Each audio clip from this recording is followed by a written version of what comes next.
everyone. This is Marco. I am back with my discussion for Fox Sport 1 UFC fight, the TJ Dillashaw versus Dominic Cruz, the fight main card. And I just finished my video for the Cruz versus Dillashaw, the results. Cruz won, in case you haven't already seen that video. But I wanted to move on to the co-main event, which is Pettis versus Eddie Alvarez. And this is actually a very interesting fight because I actually predicted or thought that Pettis should have won. However, Eddie Alvarez came out there with a completely different game plan from what I originally expected, and it actually shifted the fight a lot.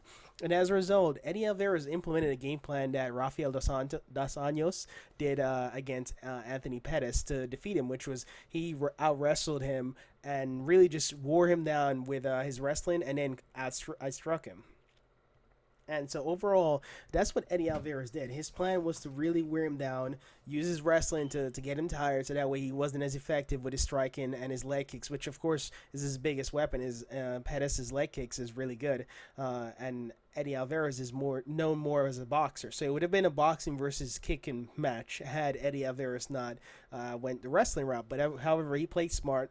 And he did the strategic thing, which is to use to implement his a good strength versus your opponent's weakness. So instead of fighting him against his strength, instead of standing there and trying to bang with him, he actually used what he had in his arsenal to really take him out and really just kind of wear him out. The fight did go to a split decision. However, it was really the first and the third round that clinched it for Eddie Alvarez. In the first round, Eddie Alvarez took him down 3 times. Which is a lot. I mean, to take somebody down 3 times in one round and control them and get a lot of dirty boxing, those, subtle shots in while they're trying to fight their way back up from the bottom, or even while you have them against the fence in a clinch, is really, really revolutionized by Randy Couture, if you've ever seen his style of fighting.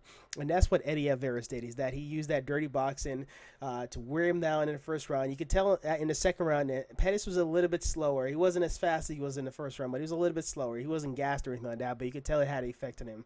The second round, however, Pettis was able to open up and catch Eddie with a lot of good leg kicks, caught him with some good shots to the body, good leg kicks. He tried to go for some high kicks, but overall he was a little bit tentative. I guess he could have been maybe tired from the first round, but he opened up a bit more. He was much more relaxed with it and really caught him with some really good chain combos to really clinch that second round. The third round was similar, almost patented page as the first round. Eddie Alvarez took him down 3 times again in the third round. Those of course, are the critical moments within the fight, where the takedown.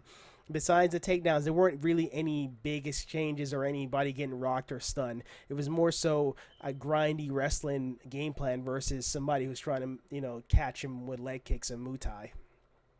And overall, Eddie Alvarez, he really, even though it was a split decision, Eddie Alvarez, I felt deserved to win.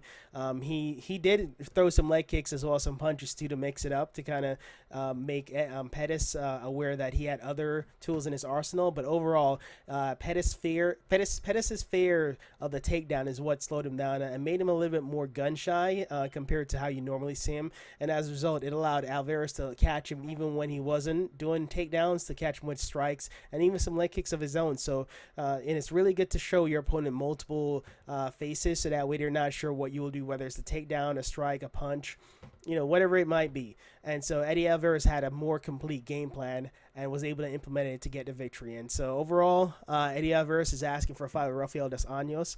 I don't think he'll win, but he could be next in line, especially after Cowboy Cerrone just lost and he just defeated Pettis, who was a former champion. Pettis does need to work on his grappling.